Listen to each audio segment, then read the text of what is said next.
सो good evening dear students. आज हम लोग यूपीएससी प्रीलिम्स के लिए काफ़ी इम्पॉर्टेंट टॉपिक करने जा रहे हैं। टॉपिक का नाम आपको पता ही चल गया है कि मौर्य साम्राज्य। हमने पिछले लेक्चर में महाजनपद, बौद्ध धर्म और जैन धर्म के बारे में डिटेल में डिस्कस करा था। आज हम लोग मौर्य साम्राज्य के बारे में, उसकी उत्पत्ति, उसके शासक, उसका मानचित्र, उसकी अर्थव्यवस्था कैसी थी और उसका पतन कैसे हुआ, इन सब चीज़ों के बारे में हम लोग डिस्कस करेंगे। तो आइए आपको ले चलते हैं मौर्य साम्राज्य के बारे में। बेसिकली चंद्रगुप्त मौर्य ने मौर्य साम्राज्य की स्थापना करी थी। हम सभी जानते थे चंद्रगुप्त मौर्य ने जो है मौर्य साम्राज्य की स्थापना करी थी। अब देखो ये प्रीलिम्स बेस्ड होगा, ठीक है, मेंस नहीं कवर कर रहा हूँ मैं, यूपीएससी प्रीलिम्स के लिए या स्टेट पीसीएस के लिए है। और इससे आपका मेंस भी आंसर राइटिंग फ्रेम हो जाएगा अगर आपको बेस पता चल जाता है तो, ठीक है। तो चंद्रगुप्त मौर्य जो थे वो बहुत सारे जो राइटर हिस्टोरियंस हैं वो लिखते हैं कि ये मौर्य ट्राइब्स थी, है ना, जो मौर्य जनजाति से चंद्रगुप्त मौर्य आते हैं, ठीक है, जिसका उपमहाद्वीप के एक बड़े हिस्से पर सुदूर उत्तर पश्चिम तक विस्तार था, ठीक है, उत्तर पश्चिम तक विस्तार था, और जिस पर एक ही सर्वोच्च शक्ति का शासन था। चंद्रगुप्त मौर्य की बात करें तो हम जानते हैं कि 321 से लेकर 297 ईसा पूर्व तक का टाइम पीरियड जो है वो चंद्रगुप्त मौर्य का है। मौर्य साम्राज्य का इसको संस्थापक माना जाता है।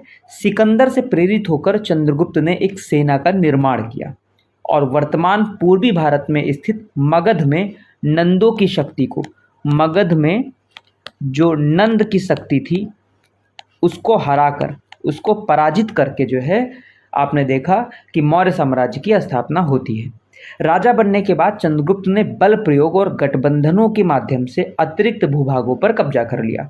चंद्रगुप्त के जो मुख्यमंत्री थे कौटिल्य, है ना, कौटिल्य या इन्हीं को चाणक्य भी कहते हैं, ठीक है, जिन्होंने इनको गद्दी पर बिठाया था, इन्होंने समय समय पर चंद्रगुप्त को सलाह दे दी और साम्राज्य की विरासत में बहुत बड़ा योगदान दिया। मौर्य साम्राज्य भारतीय इतिहास में एक महत्वपूर्ण मोड़ है। भारत के इतिहास में पहली बार उपमहाद्वीप का एक बड़ा हिस्सा सुदूर उत्तर पश्चिम तक फैला हुआ एक ही सर्वोच्च शक्ति के शासन के बैनर तले था। यानी जो मौर्य साम्राज्य है, आप भारत देखेंगे, ठीक है, तो आपको बड़े भूभाग पर मौर्य साम्राज्य की जो है सत्ता आपको दिखाई देगी।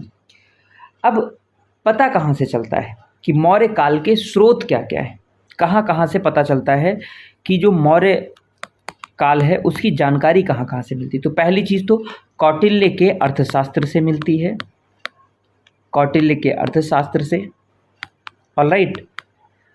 फिर इसके बाद में और कौन कौन से सोर्सेज है, अशोक के शिलालेख से भी मिलती है, अशोक के शिलालेख से भी जानकारी मिलती है। फिर इसके बाद में सबसे महत्वपूर्ण साहित्यिक स्रोत जो मेगस्थनीज की इंडिका है, हालांकि इसकी ओरिजिनल कॉपी तो नहीं मिल पाई, लेकिन मेगस्थनीज के जो कंटेम्प्रेरी जो राइटर्स थे उन्होंने मेगस्थनीज के बारे में लिखा है, जो इंडिका है उसके बारे में भी लिखा है, तो वहाँ से जानकारी मिलती है। मेगस्थनीज की इंडिका से भी बहुत ज़्यादा जानकारी मिलती है। फिर इसके बाद में दिव्यावदान और अशोकवदान, ये ग्रंथ हैं, दिव्यावदान और अशोकवदान से भी, अशोकवदान से भी जानकारी मिलती है। तो क्वेश्चन बन सकता है कि दिव्यावदान और अशोकवदान से किस शासक की जानकारी मिलती है, तो मौर्य साम्राज्य के बारे में।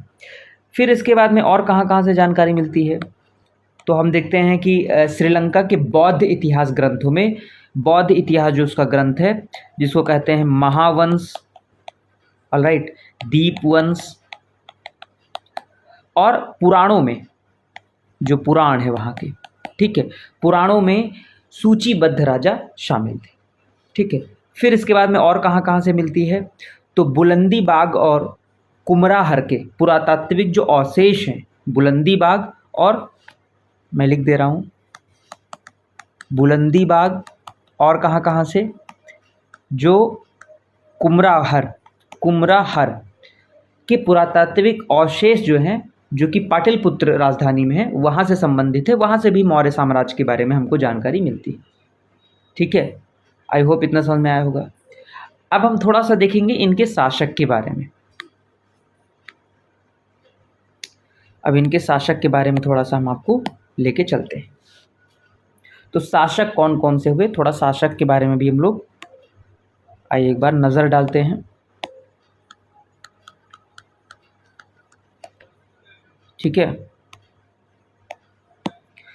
अब शासक के बारे में बात करें तो सबसे पहले आप देखें तो जो टाइम पीरियड हमने देखा था 321 ईसा पूर्व से लेके और 185 ईसा पूर्व तक। ठीक है, हेमचंद्र द्वारा लिखित परशिष्ट पर्व में चंद्रगुप्त को मोर पालने वाले वंश मयूर पोषक के मुखिया का पोता बताया गया है। मैंने अभी बताया। ठीक है, मोर पालने वाले जो वंश है, मौर्य ट्राइब्स कहा ऐसा माना जाता है ना। वो मौर्य साम्राज्य के मुख्य वास्तुकार थे और उन्होंने एक विशाल साम्राज्य का निर्माण किया, जिसमें आप देखेंगे तो बिहार वाला जो इलाका है, नेपाल, फिर इसके बाद में पश्चिमी और उत्तर पश्चिमी भारत, पश्चिम और उत्तर पश्चिमी भारत और दक्कन तक। ठीक है, दक्कन तक शामिल था। सेलुकस के साथ जो युद्ध हुए हैं, है ना, अब इस पे थोड़ा सा चर्चा कर लेते हैं। सेलुकस के साथ जो उसके युद्ध हुए हैं, ऑलराइट, मौर्यों ने 305 ईसा पूर्व में हिंदू कुश क्षेत्र के कई इलाकों पर कब्जा कर लिया था।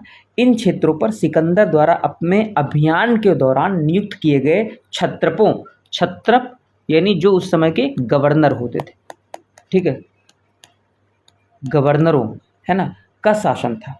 इस कदम ने सेलुकस को अपने साम्राज्य की पूर्वी सीमा को सुरक्षित करने के लिए चंद्रगुप्त के खिलाफ अभियान चलाने के लिए प्रेरित किया। ठीक है, अब इसके बाद में देखें तो सेलुकस निकेटर के साथ संधि हुई। कब हुई? 303 ईसा पूर्व में सेलुकस निकेटर के साथ में संधि हुई, उसको हरा दिया। इस संधि के शर्तों के अनुसार सेलुकस ने चंद्रगुप्त को अराकोसिया, अब अराकोसिया जो है वो आप देखेंगे तो जो दक्षिण पूर्व जो आपका अफगानिस्तान का कंधार क्षेत्र है, अफगानिस्तान का जो कांधार वाला जो क्षेत्र है आपका, ठीक है, कांधार वाला जो क्षेत्र है, और गेद्रोसिया, ये गेद्रोसिया कहाँ का? दक्षिण बलूचिस्तान और परोपोमी सादई, नाम थोड़ा सा, परोपोमी सादई, ठीक है, ये कहाँ पर है? ये बेसिकली अफगानिस्तान और भारतीय उपमहाद्वीप के बीच का क्षेत्र है। भारतीय उपमहाद्वीप के बीच का क्षेत्र आपका लगता है। इसको सौंप दिया किसने? सेलुकस निकेटर ने। इस संधि के साथ साथ यूनानियों और भारतीयों के बीच अंतर विवाह के सामान्य अधिकारों को की भी मान्यता मिल गई। अब आपने देखा कि जो यूनानी और इंडिया के लोग या भारत के लोग तो इंडो यूनानी बन गए। क्यों? क्योंकि जो है इंडो ग्रीक बन गए। ठीक है, कैसे? शादी होने लगी इनके बीच में। अब शादी वाला रिश्ता हो गया तो ऑब्वियसली जो है जो कल्चर है वो भी शेयर होगा। यूनानी इतिहासकार मेगास्थनीज और डायोनिसियस मौर्य दरबार में रहते थे। ठीक है, जो मैंने बताया मेगास्थनीज और कौन? डायोनोसियस, ये आपके कहाँ पर? मौर्य दरबार में रहते थे। अब अगर धर्म की बात करें तो बेसिकली अगर धर्म की बात करी जाए तो चंद्रगुप्त ने अपना सिंहासन त्याग दिया और जैन शिक्षक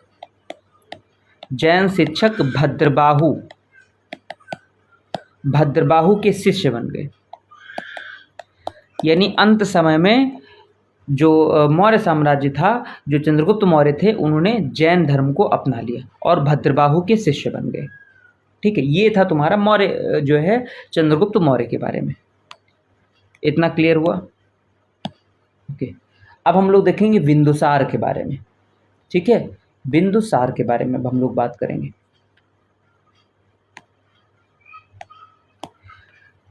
बिंदुसार के बारे में थोड़ा सा बात करेंगे।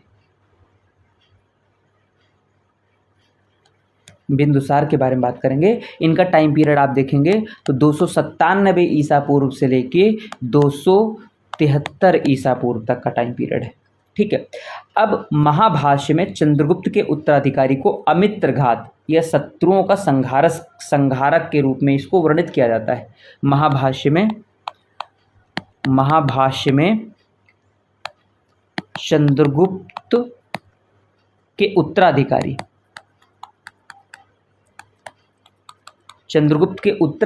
को अमित्रघात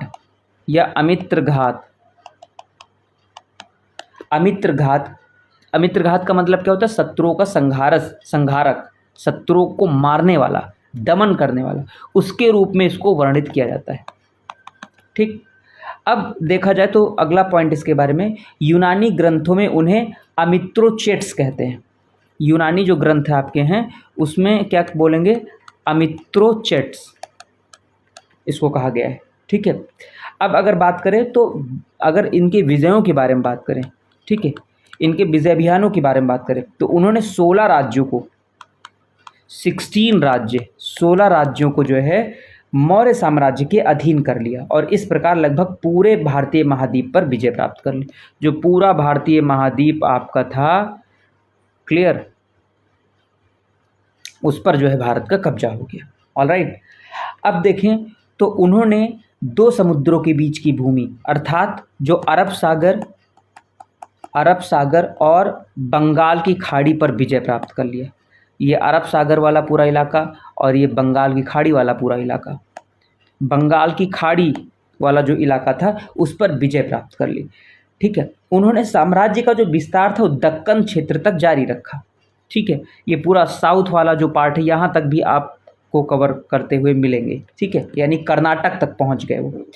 फिर इसके बाद में यहाँ पर आप देखेंगे तो डेमाकस सेल्यूसिड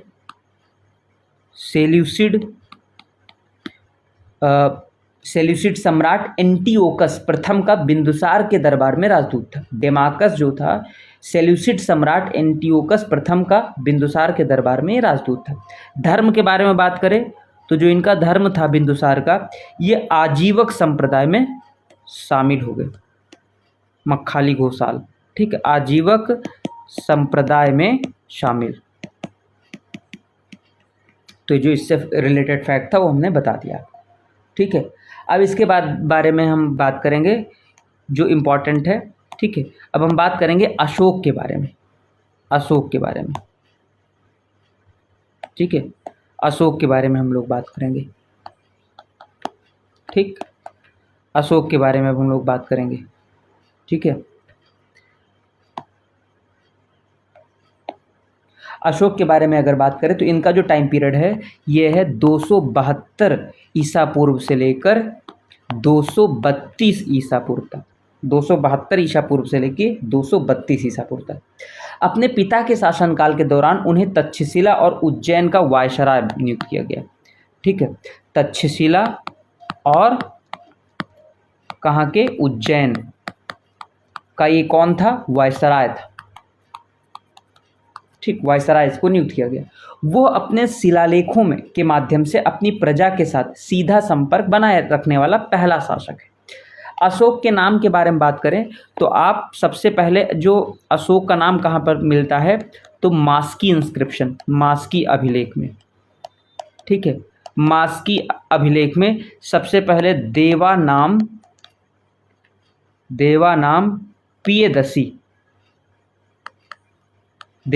पियदसी लिखा हुआ मिलता है। देवानाम पियदसी अशोक। ठीक है। तो अब पहले इसको माना जाता था कि ये कहीं श्रीलंका का कोई राजा वाजा था, लेकिन जब बाद में पता चला मास्की इंस्क्रिप्शन से तो ये पता चला कि हाँ ये भारत का बहुत बड़ा शासक था जो जिसने श्रीलंका तक अपनी विजय प्राप्त करी थी और वहाँ पर ये टाइटल यूज़ किया जाता था। ठीक है। अशोक के नाम बुद्धशाक्य, ठीक है, और अशोक मास्की इंस्क्रिप्शन में मिलता है। धर्मशोक धर्मशोक जो है वो सारनाथ शिलालेख में मिलता है। सारनाथ जो शिलालेख है आपका, वहाँ पर धर्मशोक मिलता है। देवा नाम प्रिय यानी अर्थात देवताओं का प्रिय और प्रियदर्शी, ये श्रीलंकाई बौद्ध इतिहास दीपवंश और महावंश में दिया गया है। ऑलराइट, अब इसके बाद में इसके कलिंग युद्ध के बारे में बात करें तो कलिंग युद्ध के बारे में बात करें तो अशोक और कलिंग राज्य के बीच ये लड़ा गया था। अशोक और कलिंग उड़ीसा में है, ठीक है, कलिंग राज्य के बीच में ये लड़ा गया था। इसमें बहुत बड़ा नरसंहार हुआ था। इसके बाद में ही धम्म की नीति अशोक ने अपना ली थी। कलिंग पर आक्रमण का कारण क्या था? कलिंग बेसिकली एक गौरवशाली और समृद्ध क्षेत्र था जो स्वतंत्रता को महत्व देता था और कलाओं में बहुत ही निपुण था।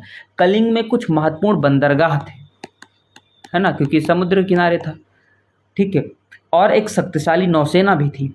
युद्ध के दौरान इतनी अधिक जानमाल की जो हानि है उसको देखने के बाद अशोक ने हिंसा को छोड़कर अहिंसा को अपना लिया, ठीक है, अहिंसा को अपना लिया और राज्य में शांति और सद्भाव को स्थापित किया।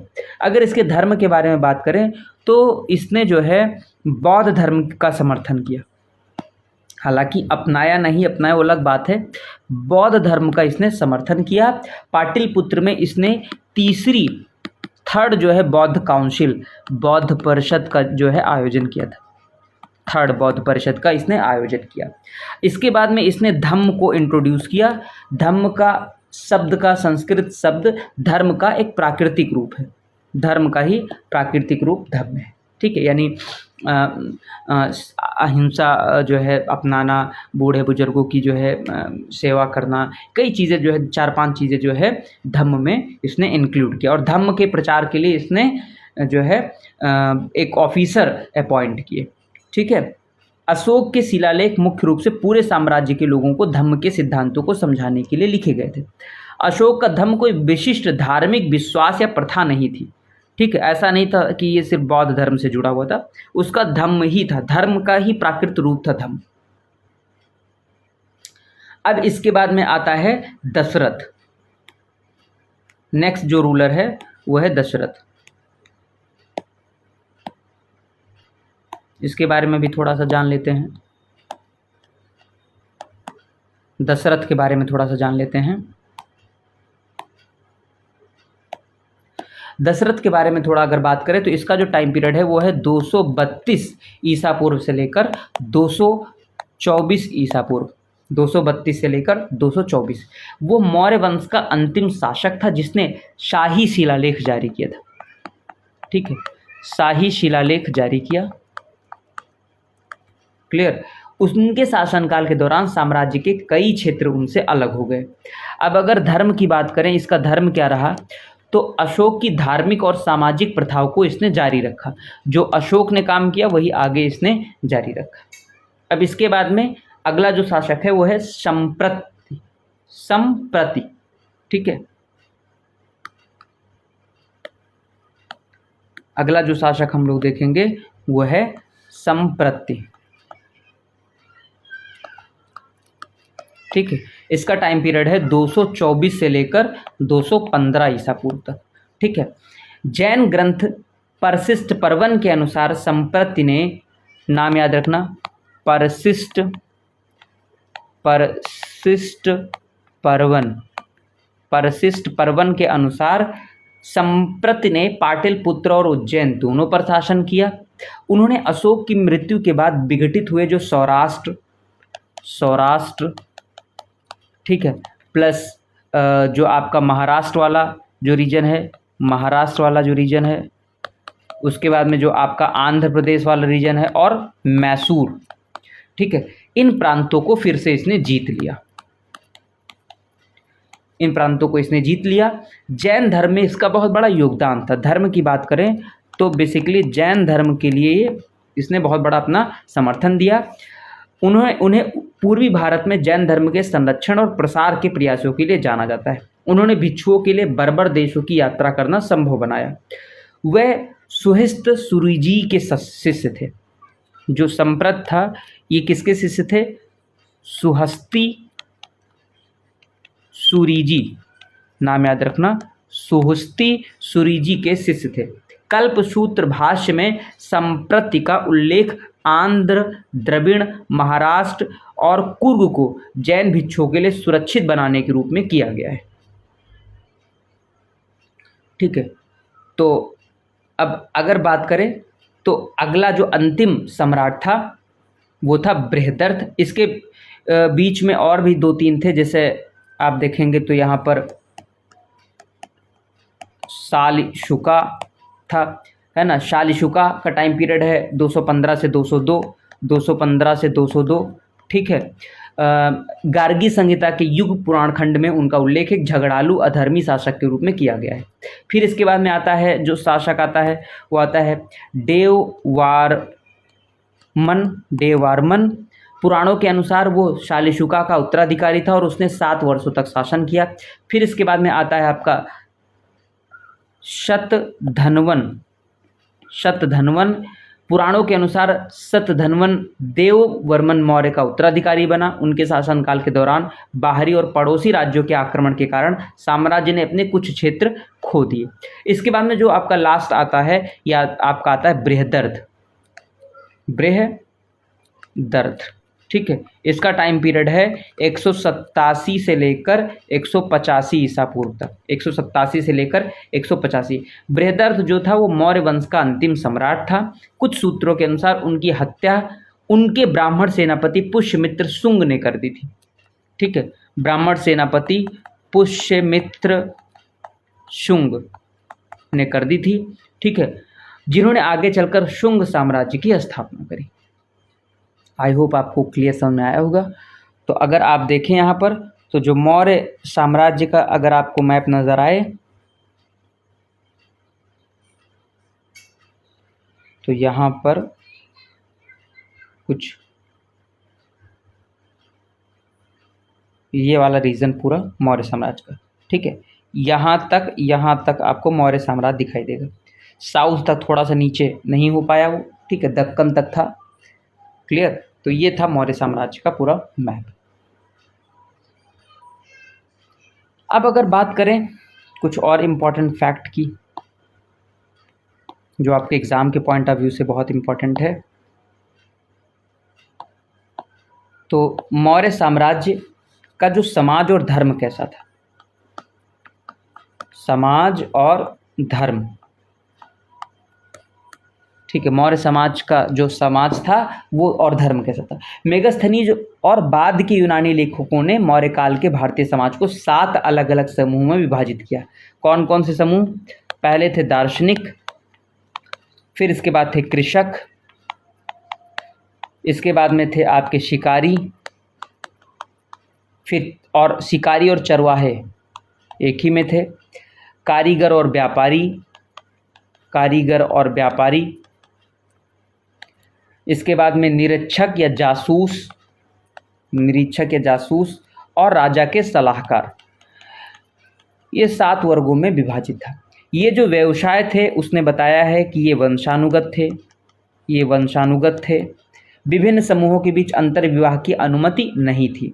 धर्म के बारे में बात करें, अगर इनके धर्म के बारे में बात करें तो चंद्रगुप्त ने अपने जीवन के अंतिम वर्षों में जैन धर्म का सहारा लिया। बिंदुसार आजीवकों के पक्षधर थे। अपने निजी जीवन में अशोक जो था वो बौद्ध धर्म का पालन करते थे, लेकिन उन्होंने कभी अपनी प्रजा पर इसको थोपा नहीं। ठीक है, अब अगर बात करें तो कृषि समाज, ठीक है, कृषि समाज है ना। अधिकांश जनसंख्या जो थी वो कृषि पर निर्भर थी। सभी विवरणों से पता चलता है कि अत्यधिक उपजाऊ मिट्टी, नदियों और भरपूर वर्षा के लाभदायक संयोजन के कारण फसलों की प्रचुरता और विविधता प्राप्त हुई। यानी फसलों की प्रचुरता थी, ठीक, अधिशेष उत्पादन होता था। पशुओं को चराने जैसी गैर कृषि संबंधी गतिविधियां गांव के भीतर की जाती थी। कौटिल्य ने कर योग्य वस्तुओं की सूची में जानवरों को भी शामिल किया है। महिलाओं की स्थिति कैसी थी? अगर महिलाओं की स्थिति के बारे में बात करें तो उनको उच्च स्थान प्राप्त था। उनको फ्रीडम थी, स्वतंत्रता प्राप्त थी और वे राजा के निजी अंगरक्षकों के रूप में भी कार्यरत थी। उन्हें तलाक लेने या पुनर्विवाह करने की अनुमति थी। बहुत इंपॉर्टेंट फैक्ट है, तलाक लेना और पुनर्विवाह की अनुमति प्राप्त थी। ऑलराइट, महिलाओं को। अब मौर्य साम्राज्य के अधीन अधीन जो दास प्रथा थी, मेगास्थनीज तो कहता है कि भारत में दास प्रथा कोई थी ही नहीं, क्योंकि यहाँ के दास बड़ी अच्छी लाइफ जीते थे। वो तो यूनान का था, तो उसको वहाँ के दास सिस्टम, वहाँ की स्लैब सिस्टम बहुत खतरनाक थी, मतलब बहुत ही क्रूर तरीके से दासों का होता था, है ना। लेकिन यहाँ पर दासों को रहना खाना, अच्छी अच्छी लाइफ स्टाइल, स्वतंत्रता भी दी गई हुई थी, ठीक है। तो वो कहता है कि दास प्रथा यहाँ पर नहीं थी, लेकिन ऐसा नहीं, दास प्रथा दास सिस्टम रहा होगा। लेकिन कुछ अन्य स्रोतों में दासता की ओर ले जाने वाली स्थितियों का उल्लेख है। कोई व्यक्ति जन्म से, स्वेच्छा से, स्वयं को बेचकर, युद्ध में बंदी बनाकर या न्यायिक दंड के परिणाम स्वरूप दास बन सकता है। कौटिल्य ने बहुत प्रकार के दासों पर भी चर्चा करी है। अब अगर बात करें तो अशोक का प्रमुख शिलालेख है पंचम, ये जो है दासों के प्रति नीति को लेकर चिंता व्यक्त करता है। इस शिलालेख में उन्होंने लिखा है कि प्रत्येक मनुष्य मेरा बच्चा है। जो अशोक का पंचम शिलालेख है, जो आपका पंचम शिलालेख है, वो कहता है कि प्रत्येक मनुष्य मेरा बच्चा है, प्रत्येक मनुष्य मेरा बच्चा है, ठीक है। अभी धुरंधर मूवी आई, उसमें देखा था ना, अरे तू तो मेरा बच्चा है यार, है ना। तो ऐसा सिस्टम था, सबको बच्चा मानता था। मौर्य साम्राज्य की अर्थव्यवस्था कैसी थी उसके बारे में थोड़ा सा हम बात करते हैं। अगर इसकी अर्थव्यवस्था के बारे में जानें, अर्थव्यवस्था कैसी थी। मौर्य साम्राज्य के दौरान कृषि प्रमुख क्षेत्र था, जिससे राजस्व और रोजगार में महत्वपूर्ण योगदान मिलता था। उपजाऊ मिट्टी के कारण 2 फसल चक्र संभव थे, जिनमें अनाज और गन्ना एवं कपास जैसी व्यावसायिक फसलें शामिल थी। यानी अनाज, गन्ना और कपास, ठीक है, ये बहुतायत मिलते हैं। सूती वस्त्र बुनने जैसे शिल्प व्यापक रूप से प्रचलित थे। अर्थव्यवस्था के विविधीकरण और विस्तार के साथ साथ जीवन निर्वाह की आवश्यकताओं से परे व्यापार और वाणिज्य भी महत्वपूर्ण हो गए थे। एक तो कृषि प्रधान अर्थव्यवस्था हम लोग देखते हैं, लेकिन उसके साथ साथ व्यापार और वाणिज्य भी आपको बहुत बड़े लेवल पर दिखाई देता है। ऐसे ही नहीं इतना बड़ा साम्राज्य बन गया भाई, ये दोनों चीज़ें थी उसमें, ठीक है। अर्थशास्त्र ने कृषि प्रधान अर्थव्यवस्था के विस्तार के एक तरीके के रूप में अस्थायी ग्राम बस्ती को मान्यता दी है। बस्ती बसाने की इस विधि को जनपद निवेश के नाम से जाना जाता था। किसके नाम से? जनपद निवेश के नाम से जाना जाता था, ठीक है। मौर्य राज्य के अन्य क्षेत्रों में, जिन्हें जनपद क्षेत्र के रूप में जाना जाता था, कृषि का कार्य संभवतः निजी और तौर पर इसको किया जाता था। सीता या राजसी भूमि के बारे में थोड़ा सा बात करें। सीता या राजसी भूमि क्या थी? काफ़ी इंपॉर्टेंट है। राजसी भूमि क्या थी? सीता या राजसी भूमि इन क्षेत्रों में कब्जे जो होते थे, कब्जे, खेती, ठीक है, और गिरवी रखने और बेचने के संबंध में राजा और राज्य के अधिकार स्वाभाविक रूप से श्रेष्ठ थे। यानी एक तरह से ये कह सकते हो कि राजा के अधीन ये भूमि होती थी, लेकिन हाँ, इन पर कब्जा, गिरवी रखने, बेचने के संबंध में राजा डिसाइड करता था। सीता अध्यक्ष इसके लिए अपॉइंट किया गया था। सीता अध्यक्ष, ये क्वेश्चन आ जाता है, सीता अध्यक्ष कौन था? ये कृषि अधीक्षक यहाँ की खेती बाड़ी के कार्यों में, जो खेती बाड़ी थी उसकी देखरेख का काम करते थे, सीता अध्यक्ष। अब मुद्रा के बारे में बात करें, मुद्रा के बारे में, तो मौर्य साम्राज्य के दौरान व्यापक रूप से प्रचलन में मुद्रा का प्राथमिक रूप पाना नामक चांदी का सिक्का। पाना क्या होता था? ये चांदी का सिक्का था और उसके छोटे मूल्य वर्ग थे। अब यहाँ पर देखें, राजपाण्य, राज्यों द्वारा उत्पादित वस्तुओं को राजपाण्य कहा जाता था और विशिष्ट विभागों की देखरेख के लिए विभिन्न श्रेणियों के अधिकारियों को वहाँ तैनात किया जाता था। ये था तुम्हारा जो है, आप देखेंगे तो मौर्य साम्राज्य की अर्थव्यवस्था। अब इसके बारे में भूमि राजस्व के बारे में थोड़ा सा हम लोग देख लेते हैं। अगर आपको अच्छा लगे सेशन, इससे आपको थोड़ा भी लाभ मिल रहा हो और डेफिनेटली आपको क्वेश्चन मिलेगा, तो प्लीज़ इसको शेयर करें और लाइक करें। अब इसके भूमि राजस्व के बारे में हम लोग देखेंगे। भूमि राजस्व के बारे में बात करें तो सबसे पहले मौर्य युग प्राचीन भारत की कराधान प्रणाली के विकास में एक महत्वपूर्ण मोड़ था। यहाँ पर आप देखेंगे तो समाहर्ता पॉइंट होता था। मौर्य साम्राज्य के राजस्व प्रमुख था। ये क्या था? राजस्व का प्रमुख था, ठीक है। व्यय पर भी इसका नियंत्रण था, यानी खर्चा कितना होगा, कहाँ होगा, इसका काम समाहर्ता करता था। सन्निधाता, एक इम्पॉर्टेंट सन्निधाता, ठीक है, राजकोष और भंडार का प्रभारी अधिकारी, राजकोष और जो भंडार था उसका ये अधिकारी था, सन्निधाता, ठीक है। फिर इसके बाद में भागा, भागा क्या होता था, ये एक तरह से भूमि कर था, भागा जो था वो भूमि कर था। किसानों द्वारा उपज का 1/4 भाग, ये ध्यान रखना, ये इम्पॉर्टेंट है, ठीक है, 1/4 भाग अदा किया जाता था, ठीक है। किसान जो थे, आप किसान की बात करें तो पिंडकारा नामक कर का भुगतान करते थे। जो किसान थे वो पिंडकारा नामक एक टैक्स जो है देते थे, जो किसानों द्वारा गांव के समूहों पर लगाया जाता था, किसानों के द्वारा गांव के समूहों पर लगाया जाता था। अन्य करों में बाली एक कर था और हीर नाया, ये 2 कर थे, बाली और हीर नाया ये 2 कर थे, जिनका भुगतान नगद में किया जाता था, इनका भुगतान नगद में किया जाता था, ठीक है। चलो अब थोड़ा सा इसके साम्राज्य, मौर्य साम्राज्य के व्यापार के बारे में हम लोग वाणिज्य और व्यापार के बारे में बात करें, ठीक है, व्यापार के बारे में थोड़ा सा बात करें, ठीक है, इसका व्यापार कैसा था।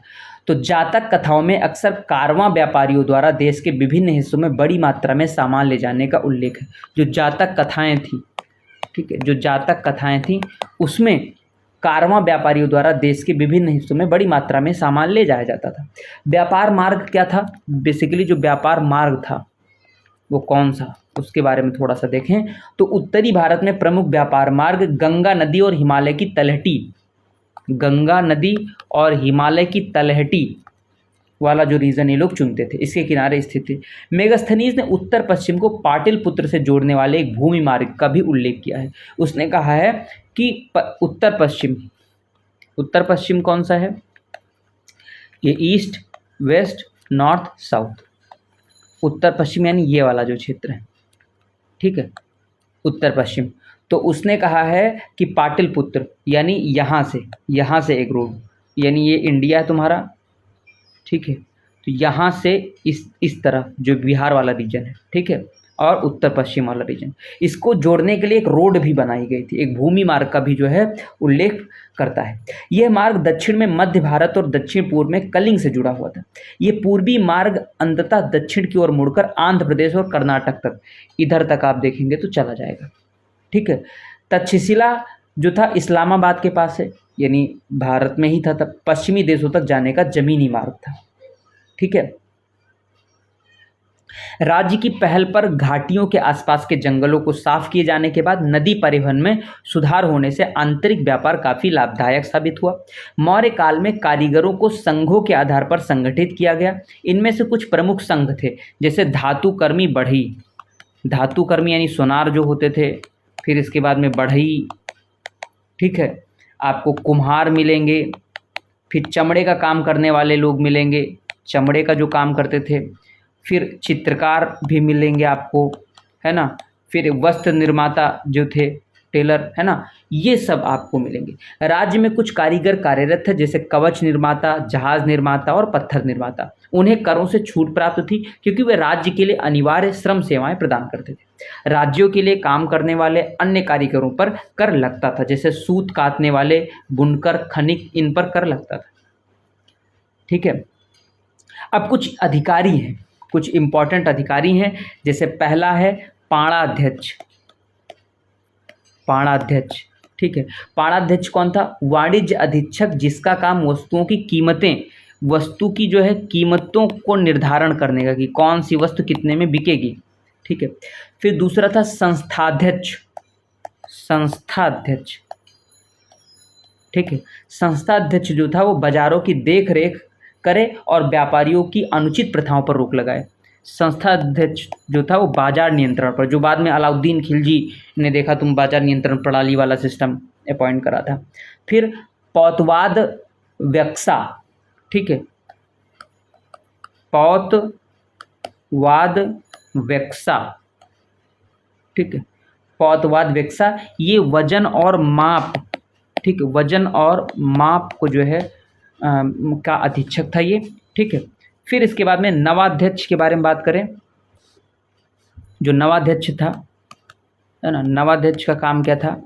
ये बेसिकली राज्य की नौकाओं द्वारा, नाम से ही पता चल रहा कि जो व्यापार होता था या फिर युद्ध में इस्तेमाल की जाने वाली जो नावें थी, इनको जो है परिवहन की सुविधा प्रदान की और नदी परिवहन को विनियमित करने तथा नौका शुल्क एकत्र करने में, यानी जो नौका शुल्क था इसको भी एकत्र करने का काम नौकाध्यक्ष करता था, नवाध्यक्ष, ठीक। शुल्काध्यक्ष का काम था ये टोल, जैसे आज के टाइम पे आप देखो शुल्काध्यक्ष, ठीक, ये टोल का जो है अधीक्षक था। अकाराध्यक्ष जो था, या अकारा जो अध्यक्ष था, उसका काम था खनन वगैरह, है ना, जो बड़ी बड़ी माइंस होती थी, चाहे वो लोहे की हो, है ना, कोयले की हो, ठीक है, इनका अधीक्षक ही होता था। अब पतन कैसे हो गया? मौर्य साम्राज्य के पतन के बारे में थोड़ा सा हम बात करें। अब मौर्य साम्राज्य के पतन के बारे में अगर हम लोग चलें थोड़ा सा, तो काफ़ी इम्पोर्टेंट हो जाता है पतन, ठीक है। अशोक की मृत्यु 232 ईसा पूर्व में हो गई, 232 ईसा पूर्व में हो गई, ठीक है। इसके साथ मौर्य साम्राज्य की जो सत्ता थी वो कमज़ोर होने लगी और 180 ईसा पूर्व में आते आते उसका पतन हो गया। इसके पतन के कारण कौन कौन से? पहला था अशोक के उत्तराधिकारी जो बाद में आए, अशोक के जो उत्तराधिकारी बाद में आए, अशोक के बाद साम्राज्य खंडित हो गया और शासकों का तेजी से उत्तराधिकार का युद्ध शुरू हो गया। इससे प्रशासन पर शाही नियंत्रण कमजोर हो गया। इन शासकों ने केवल थोड़े समय के लिए शासन किया और इसलिए वह ना तो नई शासन नीतियां बना सके और ना ही पुरानी नीतियों को बरकरार रख सके। विघटन के और भी कुछ राजनीतिक कारण थे, जैसे अशोक के शासनकाल के उत्तरार्ध में धम्म महामत जो अधिकारी थे, धम्म महामत जो धम्म का प्रचार करते थे, उसका एक बड़ा समूह बहुत शक्तिशाली और दमनकारी होने लगे, ठीक है। जिनको अशोक ने अपॉइंट किया था, जो महामात्य थे, ये दमनकारी हो गए, लूटपाट करना शुरू कर दिया इन्होंने, ठीक है, और बहुत ही शक्तिशाली हो गए। कम अवधि के लिए कमजोर शासकों के परिणाम स्वरूप लगातार बड़ी संख्या में नए अधिकारी उभरते रहे, जो राज्य के प्रति नहीं बल्कि केवल अपने राजाओं के प्रति व्यक्तिगत निष्ठा रखते थे। मौर्य वंश के उत्तरार्ध में जासूसी की जो जटिल व्यवस्था थी, जो चाणक्य ने जो जासूस थे, रॉ वाला जो सिस्टम उसने इंट्रोड्यूस किया था, वो कमजोर हो गया और इससे क्या हो गया? भ्रष्टाचार फैल गया। इससे क्या हुआ? भ्रष्टाचार फैल गया, ठीक है, राजा कमजोर होने लगे। फिर आर्थिक कारक के बारे में बात करें, आर्थिक कारक के बारे में बात करें तो धातुओं पर राज्य का एकाधिकार धीरे धीरे समाप्त होता रहा। मगध जो था वो बढ़ती हुई लोहे की मांग को पूरा करने में असमर्थ था, जो कि कृषि प्रधान अर्थव्यवस्था के विस्तार के लिए अत्यंत महत्वपूर्ण था। कृषि के विस्तार, वनों की लकड़ी के व्यापक उपयोग और सामान्य रूप से वनों की कटाई के कारण बाढ़ वगैरह, ठीक है, अकाल वगैरह, वनों की कटाई खूब ज़्यादा शुरू हो गई। ऐसी स्थिति उत्पन्न हो गई। वास्तव में मौर्य काल के दौरान उत्तरी बंगाल में एक भीषण अकाल पड़ा। उत्तरी जो बंगाल वाला जो रीजन था उसमें भीषण अकाल पड़ा और कई लोग मारे गए।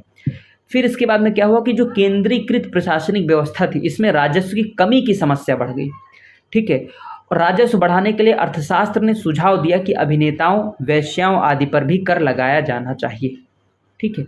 तो वेश्याओं वगैरह पर भी कर लगाया जाने लगा। इस तरह से जो है जो मौर्य साम्राज्य था उसका पतन हो गया। तो हमने कई चीज़ें डिस्कस करी, यानी इसका पतन कैसे हुआ, इसकी उत्पत्ति कैसे हुई, कौन कौन से शासक ने क्या क्या रूल किया, ठीक है, अर्थव्यवस्था कैसी रही, इसका सोशल स्ट्रक्चर कैसा था, धर्म कैसा था, इन सब के बारे में हमने कंप्लीट डिस्कस किया, ठीक है।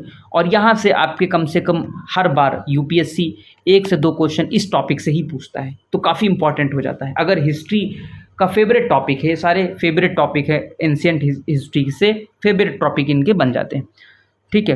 तो आप इसको अगर पसंद आए तो आप इसको लाइक करिए, इसको शेयर करिए, ताकि हम और अच्छे वीडियोज़ आपके लिए लाते रहें। तो आज के लिए इतना ही। Thank you, bye bye, have a good day.